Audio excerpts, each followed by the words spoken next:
Lovers, marriage season అయితే start అయిపోయింది. మీ special ఈవెంట్స్ని ఎలాంటి డిస్టర్బెన్స్ లేకుండా పీస్ఫుల్గా సెలబ్రేట్ చేసుకోవాలి అనుకుంటే నేనైతే వెంకటేశ్వర ఫంక్షన్ హాల్ని సజెస్ట్ చేస్తాను. ఇది మన ఇల్లందుకి దగ్గరలో ఉన్న మొట్లగూడెం గ్రామం సింగరేణి మండలంలో ఉంది. ఈ హాల్లో ఇంటీరియర్ చాలా యూనిక్గా ఉంది. ఇక్కడ మ్యారేజెస్, రిసెప్షన్స్, బర్త్డే పార్టీస్ ఇలాంటి మీ డ్రీమ్ కమ్ టు ఈవెంట్స్ హ్యాపీగా చేసుకోవచ్చు. ఇక్కడ ఫంక్షన్ హాల్, డైనింగ్ హాల్ సపరేట్గా ఉన్నాయి. పార్కింగ్ ప్లేస్ కూడా చాలా పెద్దగా ఉంది.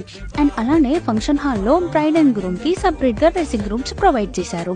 డెకరేటివ్ ఐటమ్స్తో పాటు ఫుడ్ ప్రిపేర్ చేయడానికి అండ్ సర్వ్ చేయడానికి అన్ని ఐటమ్స్ ఈ హాల్ వాళ్ళ దగ్గర అవైలబుల్ ఉన్నాయి. సో సపరేట్గా బుక్ చేసుకోకుండా ఇది మనకి ప్లస్ పాయింట్. నేచర్ లవర్స్కి ఈ ప్లేస్ చాలా నచ్చుతుంది. సో రీజనబుల్ బడ్జెట్తో మీ స్పెషల్ ఈవెంట్స్ని ఇంకా స్పెషల్గా ఎంజాయ్ చేయడానికి మన వెంకటేశ్వర ఫంక్షన్ హాల్కి వచ్చేసేయండి.